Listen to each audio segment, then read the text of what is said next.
Given the topic of discussion, and clearly everybody is now, in my mind, sensitized to some of the issues, because we've only started to touch the surface here, because you're really dealing with a micro level. My trips the last 2 months has been only about this. I mean, there was a state visit here with Taiwan or whatever, but fundamentally, it's been about this issue. This is the singularly most important issue that we're having to deal with as heads of government right now. And the reason for that is because the solutions and the continuation of it are out of our control. As I said to somebody, we don't have the ability of picking up a phone and calling up God and saying, hey, we're not really ready. Can you hold off a couple of years until we get our act together? So many people accuse politicians of not being micro. So let me tell you the micro story here. And you started touching on it, Mr. President. The situation in Dominica is, if you're a business person, that the hurricane has happened, here's what you're facing. One, that you're not going to get the dollar value on your asset. So between depreciation and your what you call it, yeah, that you're going to get, if you're lucky, 80 cents on the dollar, 70 cents on the dollar, 60 cents on the dollar. And then when you get the money, it's down the road.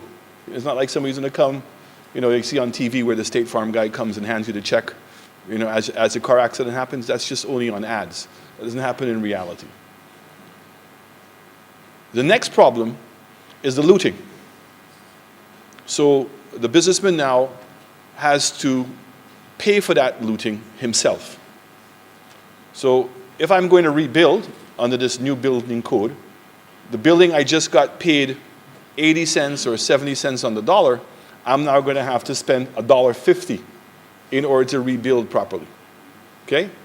And by the way, I'm going to have to also now cover the cost for the looting, because it's not covered in my insurance. So I have to absorb that. So once I'm faced with that dilemma, the next thing I have to turn around and say, okay, what is going to be my ROI? So in the case of Dominica, there is no business. The government is still operating out of the Prime Minister's office where the generator is. So 95% or 90% of the people, don't hold me to the number, still don't have electricity. All right? School is still not up and running because 80% of the people who have lost their homes, people are in the schools as shelters. So you have this dilemma, right? And then you have to ask the assets of the state. So the one tourism advantage that Dominica had was that it was called the Nature Island. And so you have a situation now in which the entire rainforest is gone. In fact, all the trees, you saw a piece there where all the trees were like white. That's all you see. And so nobody's been able to make an assessment as to the extent of the damage of the rainforest and how long it's going to take to build back the rainforest. Because this is not something you can go to an aid agency and say, I want to buy a rainforest, right? This is all subject to time to be able to rebuild. So in essence, Dominica is having to completely rethink what its business plan is as a country. Because what it knew as business prior to the hurricane and what the reality is today is completely different. You know, Ross is not back open. Farmers are not producing. And then you made reference to the other fact is that we are in a very small ecosystem here in this region. So the solutions that were living in the Virgin Islands and the BVIs and the Puerto Ricos who were sending remittances back home are no longer doing that. And that also applies to Dominica. So all those Dominicans who are doing that, Dominica had really become the breadbasket of the Northern Islands. I mean, there were boats literally going every day and supplying fresh produce and ground provisions to the diaspora and to the hotel sectors. And those countries are gone. So there's no economy in St. Martin. There's no economy in the BVI. BVI is talking about possibly getting its hotel sector back up and running in 3 years' time, right? And the fact that I'm not hearing anything from the U.S. Virgin Islands, and we obviously see on TV still what's taking place in Puerto Rico, It's a daunting task. Okay? So as a government, what we've recognized is that time is against us. Time is against us in that, one, who is covering the opportunity cost that's lost every day?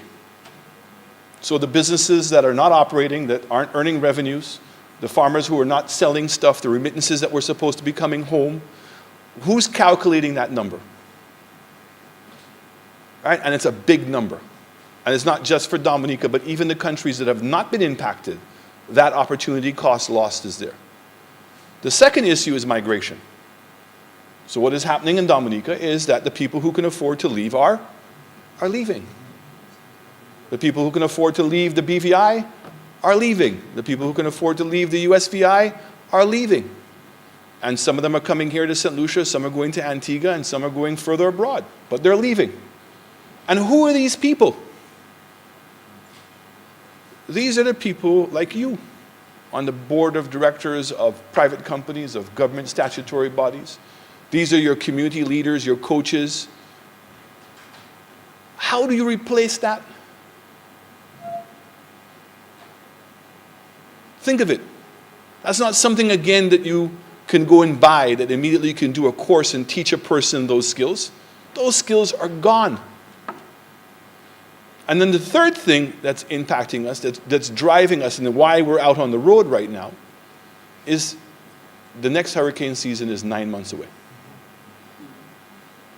Okay? And we've heard all the numbers, and here's the scariest number of all, is that the agreement in Paris was to try to curtail global warming to less than 1.5. That's why it was 1.5 to survive was the cry. The recent studies are showing by 2030 that the temperatures are going to rise by 3.2%. And at the meeting that we had, the CCC or 5Cs, put together 50 scientists from this region and universities and showed what the impact is going to be. So at 1.5, it is pretty disastrous. At 2 degrees, you start getting a shift. And the shift that you start getting is that the rainfall is the same, but it becomes concentrated in small spaces. So it means that think of a Dominica that the rainforest has been devastated, and think that all of a sudden it goes through a drought. In essence, what's going to happen is Dominica will become a desert. That's really what that is saying. And so the climate fluctuations, the water level rising at 2 degrees becomes where we're saying, and here's the word they're using, catastrophic.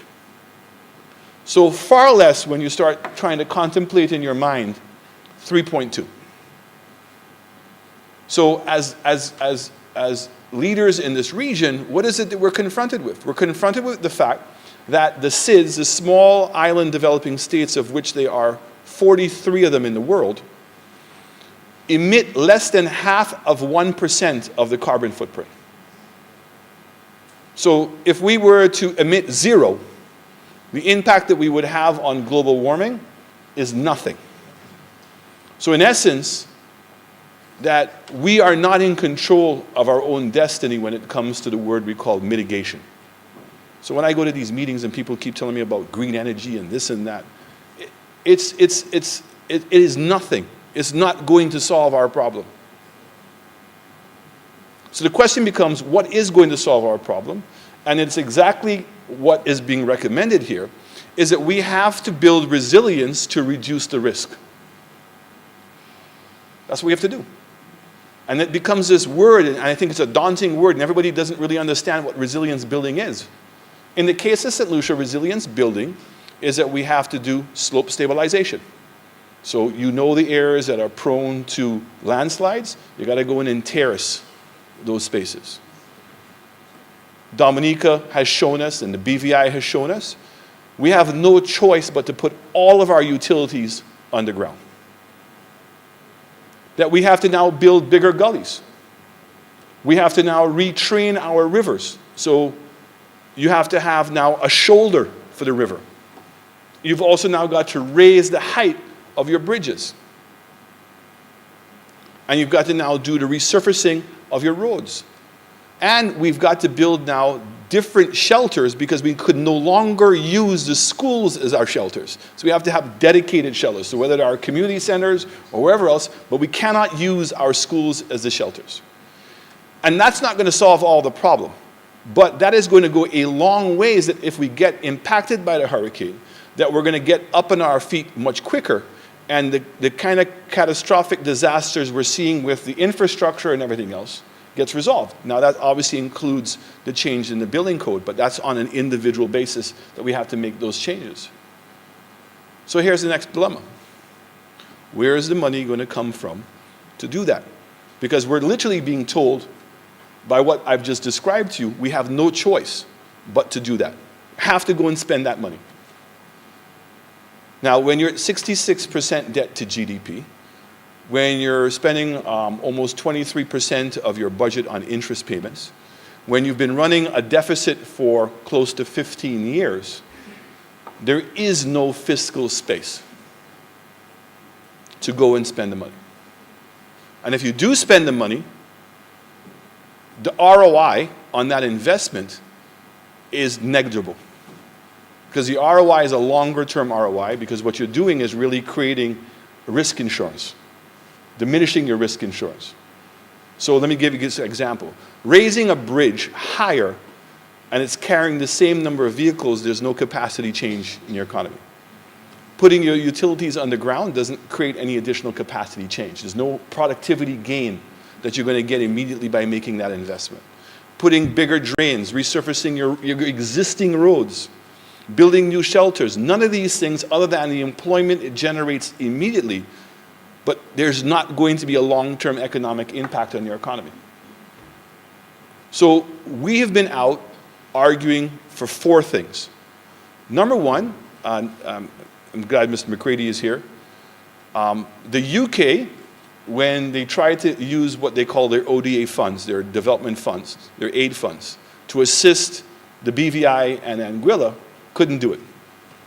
Because both of those countries are middle-income countries and can't get concessional funds. And so I had the opportunity of meeting with Boris and with Priti Patel when we were in New York at the UN meetings. We were able to quickly confirm to them what the problem was and give them a solution. And the solution is that the OECD, we've been arguing for 15 years, this region, and the SIDS around the world have been arguing for 15 years that we be reclassified not on per capita GDP, but on vulnerability. And so Theresa May and Mr. Hammond went to the OECD meeting, I think it's about 2 weeks ago, and they were successful in getting the OECD to agree that they're going to go down that road. So at least we have the agreement now is to follow through to make sure that it happens. And so what that means is that as a developing country, as a SID country, we can access concessional funds. Still borrowing, but concessional. The second thing we said is we need money. So we just went to the meeting in New York, and unfortunately what we had predicted was going to happen happened. All the money that was being pledged was money for the countries that were being impacted. So the question becomes, so I have to get hit by a hurricane, be devastated in order to get money. And the quantum of money that they're giving them is only really to get back going, but it has no money to help build the resilience of the things I just spoke about. So what we're trying to do is to find the incentives to cause the bigger countries to agree to put monies specifically in an account for the SIDS. And we're also trying to create what we call a resilience bond and get the world to agree on incentives to cause the private sector to be able to put monies in. And in fact, there's a meeting in Grenada with Richard Branson and Telsler and a bunch of people who are trying to come up with some ideas that's going to be taking place in Grenada. The third element is, how do we draw down on the money? So the British government, if I don't want to use them as an example, but I have to, gave the region around £360 million when Cameron was as Prime Minister to help us build infrastructure. And that's 3 years ago. And the only monies that have been drawn down on that fund has been consultancy monies. That's it. Right? Now, that's not a failure of DFID, that's a failure in my mind, and again, I say this and I don't mean this in a derogatory way, of CDB. Because what is happening is the countries, every different donor has a different application form. And I call it the moving shells. So if you apply for money under DFID and you're not successful, the work that you did in preparing that project proposal can't be reused if you're now going to go to the EU or if you're going to go to a different donor agency. And so the bureaucratic process to be able to solve that problem, the protocols that are being put in place, are killing these small countries. We're already marginalized by our size and the lack of technical capacity, and it's being made even more complicated by the level of bureaucracy. The fourth thing that we've now said is that the IMF needs to work with us on how we're going to classify the borrowings for resilience. Because as I said to you, there is no fiscal space. And if I use the fiscal space or we use the fiscal space, it's going to come at the expense of the hospitals and the schools and the existing roads and all the other expenditures you have. Because what it's going to do is it's going to increase the amount of debt that you have to GDP. It's going to increase your recurrent expenditures. Okay? And so there's no ability to borrow money to do anything else. And so therefore it becomes a nasty cycle in that your credit rating is going to go down, and then the debt you do have is going to go up in price because people are going to see it as being riskier. That's what we're facing. So we've said to the IMF, help us reclassify this debt. So this debt either has to be off the balance sheet item, so like a Marshall Plan, or amortize it over a longer period of time and only apply back a small portion every year.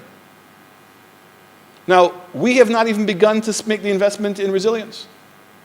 And we're facing a calamity because exactly what was being said is if we have one or more 2 seasons like this, there will be no insurance. And what's going to happen is your economy will continue to be degraded. So in essence, SIDS will become extinct. And I would say to you that in the case of Dominica, they have a very long road ahead for recovery. And if that happens in the BVI, and if that happens in Anguilla, and it happens in the other islands, it's then going to have economic implications on all of us. So I want to say to you that we are fighting very hard to get these issues resolved. It's not easy, but I can say to you that all the prime ministers of this region are on the same page. There is another meeting taking place in Paris in early December with Macron. And Mr. Macron has been really the one leader that is speaking this issue. Unfortunately, he's not speaking specifically to the SIDS. But what we've said to the world is the time has run out on the SIDS.